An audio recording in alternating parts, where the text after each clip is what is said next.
We need to stop existing in the future. How much of your time in a day are you replaying past grievances and mistakes or stressing about the future, your career trajectory, your retirement? We spend an astonishing amount of time in our waking lives mentally in another time frame. We rehearse conversations that haven't happened, stress and plan for scenarios that likely will never occur, and treat the current moment as a stepping stone to some better version of our life in the future. It creates this perpetual state of presence deficit where your body is in the room, but your mind is 3 weeks, 6 months, or 5 years down the road. Living in the future is the root cause of so much unnecessary self-inflicted anxiety. Anxiety thrives on the friction between where you are right now and where your mind thinks you need to be next, creating this constant low-grade sense of urgency. When you are constantly fixating on the next milestone, you are telling your brain that the present moment is not important and basically an uncomfortable waiting room. You train yourself to believe that peace and fulfillment are conditional rewards that only unlock after you reach the next finish line.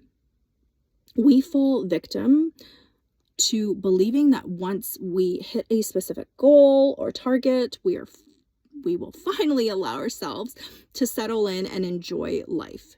We tell ourselves that life will truly begin after that promotion, after the next move, after the weekend, or after the current chaos dies down. The reality is that once you reach that destination, your brain immediately moves the goalpost and starts fixating on the next horizon. If you haven't cultivated the ability to be present today, you won't magically know how to be present when then finally becomes now. Constantly projecting into the future steals the richness out of ordinary, everyday human experiences. You sit down for dinner with people that you love, but you're mentally answering tomorrow's morning's emails or stressing over next week's schedule. You are missing the subtle details that actually give life meaning and color. You end up with a calendar full of accomplished tasks and a memory bank that is disconnected. The future is a helpful tool for strategic planning, but it makes a terrible home for your consciousness. There is a massive difference between spending 20 minutes intentionally mapping out a direction and spending 24 hours mentally trapped in potential scenarios. Planning is a functional action you take in the present moment to set a trajectory, whereas existing in the future is an emotional drain that robs you of your current energy. You can prepare for tomorrow without giving up your joy today. Slowing down your mental momentum requires an intentional physical anchoring back into the current room.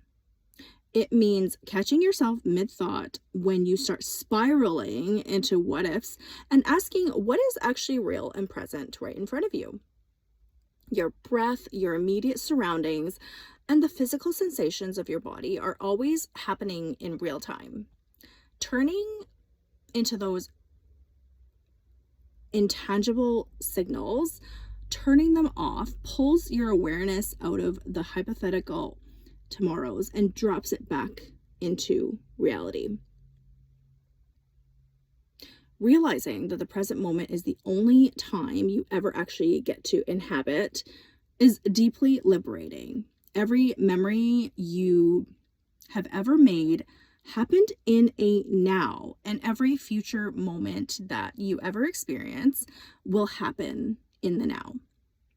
When you stop treating today as a rehearsal for an imaginary future, the need to constantly rush completely evaporates. You realize that peace isn't something you arrive at eventually. It's a choice to fully inhabit the current time and space that you are standing in right now.